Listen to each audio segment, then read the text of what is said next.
नमस्कार के न्यूज़ की स्वागतम हेडलाइन చూద్దాం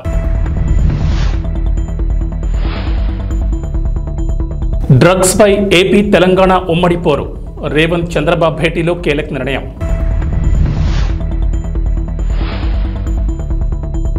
విద్యార్థులకు ఏపీ ప్రభుత్వం శుభవార్త పాఠశాల విద్యార్థులకు కాస్మెటిక్ వస్తువులను నేరుగా ఇవ్వాలని ప్రాథమికంగా నిర్ణయం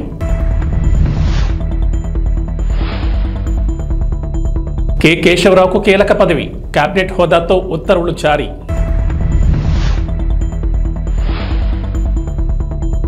వారాహి అమ్మవారి దీక్ష పూర్తి మరో దీక్షలోకి పవన్ కళ్యాణ్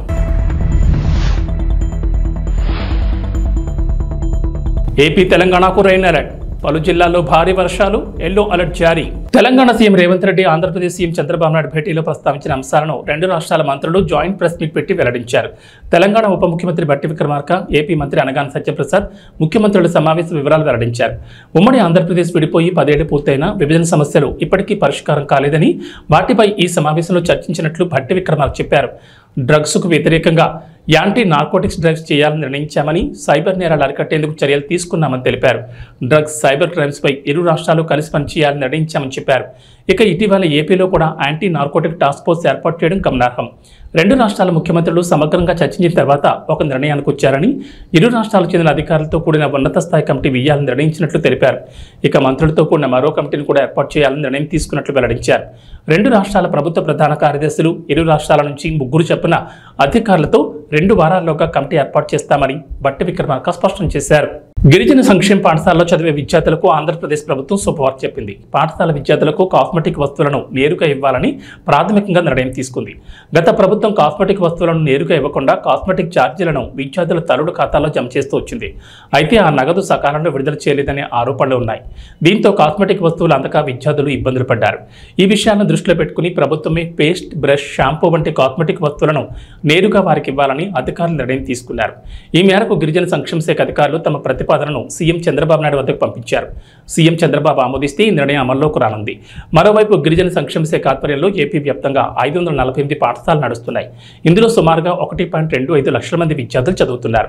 వీరందరికీ ప్రతి నెల కాస్మెటిక్ ఛార్జీల కోసం ₹1.5 ఖర్చు అవుతోందని అంచనా.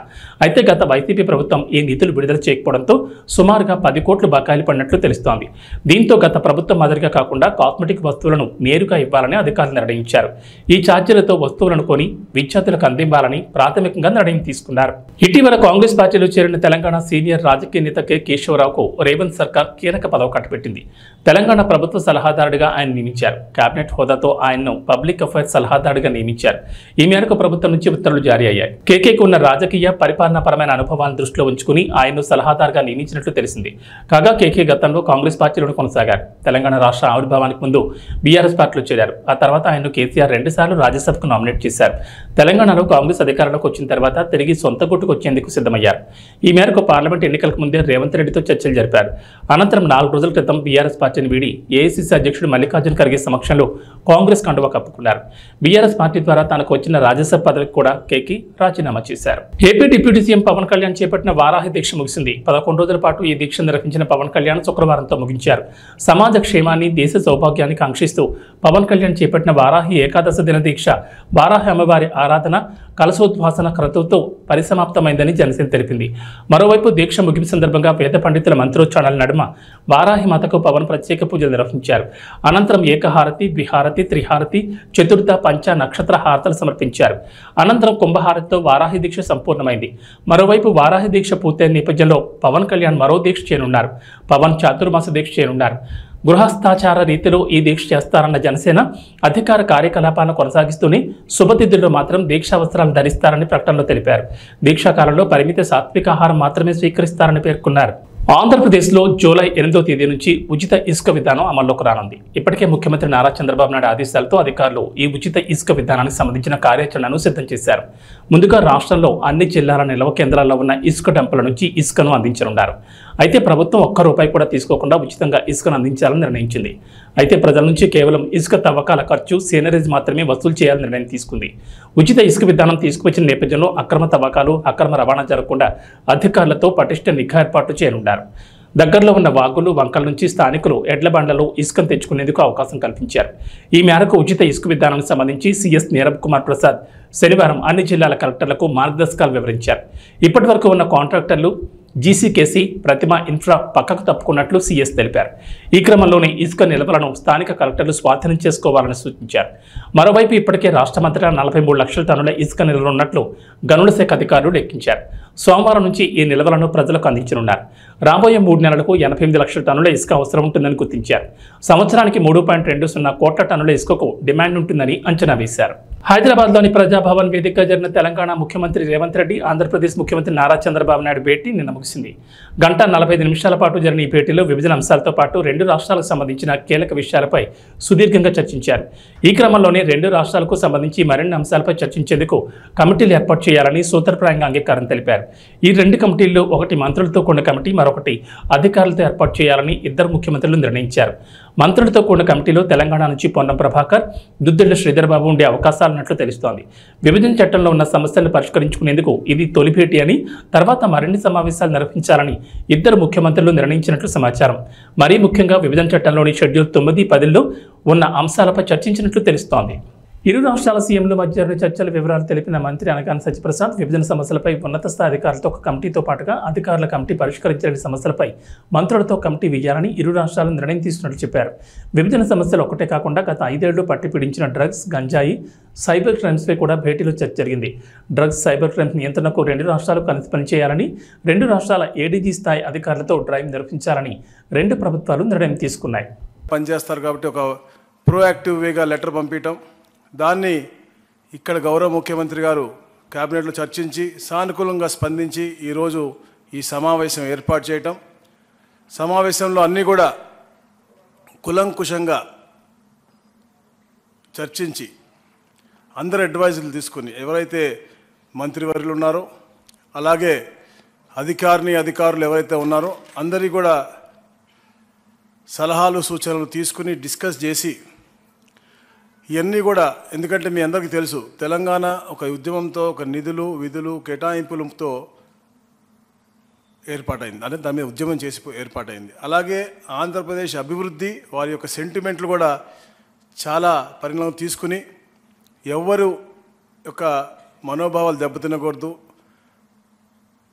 అందరి యొక్క భావోద్వేగాలన్నీ కూడా పరిణామం తీసుకుని మనం ఇవన్నీ కూడా ఫుల్ఫిల్ చేసుకోవాలని చెప్పేసి ఒక లక్ష్యంతో ఏదైతే రీఆర్గనైజేషన్ యాక్ట్లో ఉన్న ప్రతి ఒక్క అంశం కూడా పూర్తిగా చర్చలతోనే అది సానుకూలంగా సత్వరంగా పరిష్కరించాలనే లక్ష్యంతోనే ఈ యొక్క ఆఫీసర్స్ కమిటీ ఏర్పాటు చేయడం కానీ, దాని తర్వాత మినిస్టర్స్ కమిటీ ఏర్పాటు చేయడం కానీ, తర్వాత ముఖ్యమంత్రులు కూడా అన్ని విషయాలు కూడా నాట్ ఓన్లీ రీఆర్గనైజేషన్ యాక్ట్, అది కాకుండా కూడా రాబోయే రోజుల్లో కూడా మంచి వాతావరణం క్రియేట్ చేసే విధంగా ముఖ్యమంత్రులు కూడా ఫ్రీక్వెంట్గా కలుద్దామని చెప్పి ఒక ఆలోచన ముందు రావటం నిజంగా చాలా ఆనందదాయకం.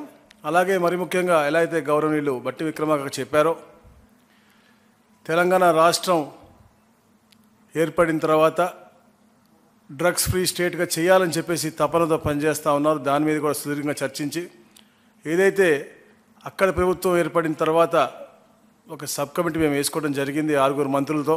ఎందుకంటే అక్కడ మా దగ్గర కూడా స్కూల్ బ్యాగుల్లో, అంటే 8th క్లాస్ చదువుకునే స్కూల్ బ్యాగుల్లో కూడా మనకి గంజాయి దొరికే పరిస్థితి మాకు అక్కడ రాష్ట్రంలో ఉంది. కాబట్టి ఎడ్యుకేషన్ మినిస్టర్ కానీ, గౌరవ హోమ్ మినిస్టర్ కానీ, అలాగే ట్రైబల్ వెల్ఫేర్ మినిస్టర్ కానీ, ట్రాన్స్పోర్ట్ మినిస్టర్ అందరూ కూడా వేసుకుని మేము సబ్ కమిటీ ఏర్పాటు చేయడం, వారి మీటింగ్ కూడా జరగడం జరిగింది.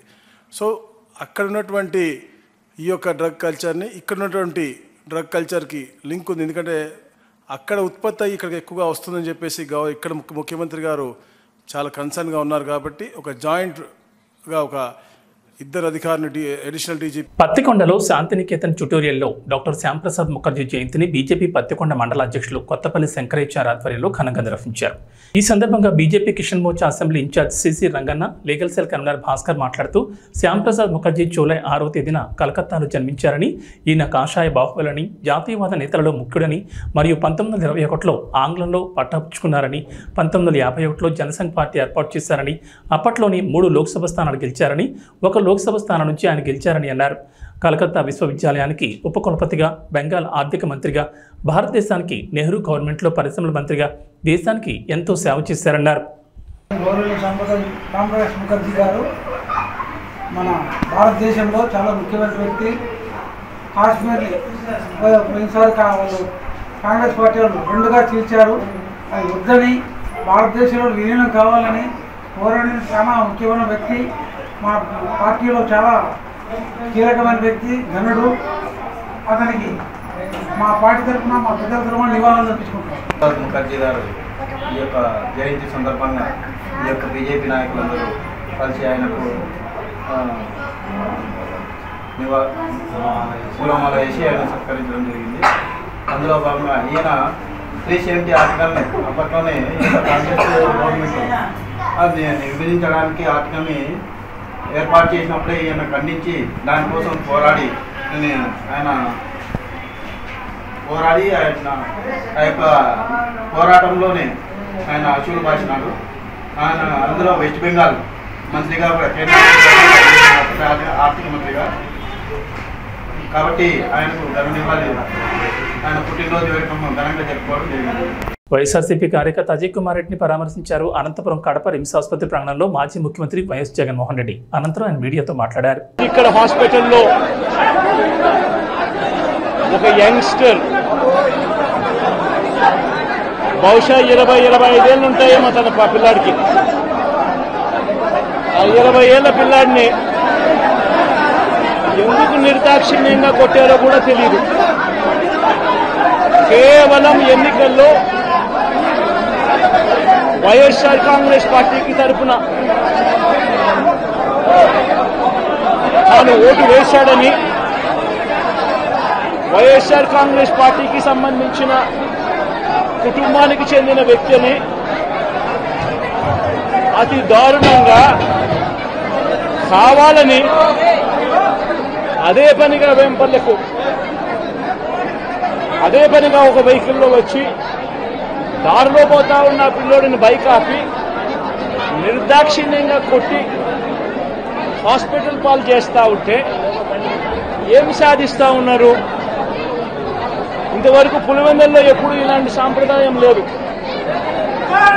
ఎన్నో ఎన్నికల్లో చేశాం, ఎప్పుడు పులివెందుల్లో ఇలాంటి సాంప్రదాయం లేదు. ఎన్నికలు అయిపోయిన తర్వాత ఓటు వేయని వారిని కొట్టే కార్యక్రమం ఎప్పుడు జరగల. రాష్ట్ర వ్యాప్తంగా కూడా ఒక భయాందోళన వాతావరణం క్రియేట్ చేయడం కోసం అని రాష్ట్ర వ్యాప్తంగా ఇదే చేయిస్తా ఉన్నారు దగ్గరుండి. ఏం సాధిస్తారు దీనివల్ల? మీరు వేసే ఈ బీజం చేసే ఈ చెడు సాంప్రదాయం రేపొద్దున మళ్ళీ తెలుగుదేశం పార్టీ కార్యకర్తలకి చుట్టుకుంటుంది. చంద్రబాబు నాయుడు అనుకుంటా ఉన్నాడు తానేదో ఈ మాదిరిగా చేసి భయాందోళన క్రియేట్ చేసి వైఎస్ఆర్ కాంగ్రెస్ పార్టీకి ఓటు వేసిన వాళ్ళని కొట్టడం వల్ల ఒక తెలియని ఆనందం తనలో ఏదో పొందాలని చెప్పి అనుకుంటా ఉన్నాడు. రాష్ట్ర వ్యాప్తంగా ఒక భయాన్ని క్రియేట్ చేయాలని ప్రయత్నం చేస్తా ఉన్నాడు. కానీ నేను చంద్రబాబు నాయుడు గారికి మరొక్కసారి కూడా చెప్తా ఉన్నా, ఒక చెడు సాంప్రదాయానికి నాంది పలుకుతా ఉన్నారు. దయచేసి ఆపండి. ఆపకపోతే మాత్రం ఎల్లకాలం మీరే అధికారంలో ఉండరు. అధికారం మారిన రోజున ప్రజలు చంద్రబాబు నాయుడు గారు చేస్తా ఉన్న ఈ అన్యాయాలను చూసి శిశుపాలని పాపాలు పండినట్టుగా ఆ పాపాలు చాలా వేగంగా పండుతా ఉన్నాయి. అధికారం మారిన రోజున తాను చేస్తా ఉన్న ఈ చెడు సాంప్రదాయం తనకే చుట్టుకుంటుంది. ఈరోజు దెబ్బలు తగిలినా దెబ్బలు తిన్నా ప్రతి ఒక్కరూ కూడా రేపొద్దున ఇదే మళ్ళీ అటువైపున చేసేదానికి మీరంతటి మీరే బీజం వేస్తా ఉన్నారు. ఇది సరైన పద్ధతి కాదు. నాయకులుగా ఉన్న మనలాంటి వాళ్ళం ఇలాంటివి ప్రోత్సహించాల్సిన పని ఎప్పుడు రాకూడదు, జరగకూడదు. దయచేసి చంద్రబాబు నాయుడు గారికి ఇప్పటికైనా చెప్తా ఉన్నా, చంద్రబాబు నాయుడు గారిని హెచ్చరిస్తా ఉన్నాను, మరొక్కసారి మళ్ళీ హెచ్చరిస్తా ఉన్నాను. ఇది కరెక్ట్ సాంప్రదాయం కాదు, దయచేసి దీన్ని ఆపమని చెప్పి. నిజంగానే ఒకసారి మీరు కూడా వెళ్ళి ఒకసారి చూడండి. ఒకసారి ఏం పాపం చేశాడు నా పిల్లల్ని, ఎందుకు కొట్టారు, ఏం పాపం చేశాడని కొట్టారు. ఒకసారి హాస్పిటల్లో కూడా ఒకసారి చూడండి. ఒకసారి 90 మంది పిల్లలు ఇక్కడ జాయిన్ అయ్యారు. మధ్యాహ్న భోజనం పథకం సరిగ్గా జరక్క మధ్యాహ్న భోజనం పథకం సరిగ్గా జరగడం లేదు. పిల్లలకు కనీసం బ్యాగుల సప్లై కూడా సరిగ్గా జరగడం లేదు. ఇచ్చేటోడు ఎవడు ఇవ్వడం లేదు సరిగ్గా ఏది వ్యవస్థ అనేది ఏది సరిగ్గా జరగడం లేదు. వ్యవస్థను గాడిలో పెట్టండి. మీరు ప్రజలు మిమ్మల్ని ఏదైతే ఓటు వేశారో ఒక కారణం చేత మీరు ప్రజలు 10% మంది ఓట్లు, మాకు రావాల్సిన 10% మంది ఓట్లు మీకు వైపు డ్రిఫ్ట్ అయ్యాయి అని అంటే కేవలం మీరు చేసిన మోసపూరిత వాగ్దానాల వల్ల డ్రిఫ్ట్ అయ్యాయి. ప్రజలు మీ దగ్గర నుంచి ఎక్స్పెక్ట్ చేస్తూ ఉన్నారు. రైతులు అల్లాడిపోతా ఉన్నారు, రైతు భరోసా అందక. పిల్లలు అల్లాడిపోతా ఉన్నారు, పిల్లలు బడులు స్టార్ట్ అయ్యాయి, కానీ తల్లులకు అమ్మఒడి కార్యక్రమం ద్వారా వస్తా ఉన్నది రావడం లేదు. తల్లులు ఎదురుగా ఆశగా ఎదురు చూస్తూ ఉన్నారు. వాళ్ళని చూసుకోండి. అక్క చెల్లెమ్మలకి ఇస్తామన్నారు నెల 1500 రూపాయలు, అది ఇచ్చే కార్యక్రమం చూసుకోండి. ఇంటింటికి ఉద్యోగం అన్నారు, ఉద్యోగం ఇవ్వకపోతే 3000 రూపాయలు ప్రతి ఇంటికి నిరుద్యోగ వృత్తి అన్నారు. ఆ పిల్లలందరూ ఎదురు చూస్తూ ఉన్నారు, మీరు ఎప్పుడెప్పుడు ఇస్తారు 3000 రూపాయలు నిరుద్యోగ వృత్తి అని. అది చూసుకోండి. ఇటువంటి ఏవి కూడా మంచి కార్యక్రమాలు ఏవి కూడా చేయకుండా రాష్ట్ర వ్యాప్తంగా భయాందోళన మాత్రమే క్రియేట్ చేసే దుర్బుద్ధిని చేసే దుశ్చర్యను ఆపండి అని మరొకసారి హెచ్చరిస్తూ చెప్తా ఉన్నాం. శిశుపాలను పాపాలు పండినట్టుగా వేగంగా జరుగుతూ ఉన్నాయి. తన పాపాలు పండడం అన్నది కూడా తను మర్చిపోతున్న సందర్భంగా మరొకసారి చెప్తా ఉన్నాం.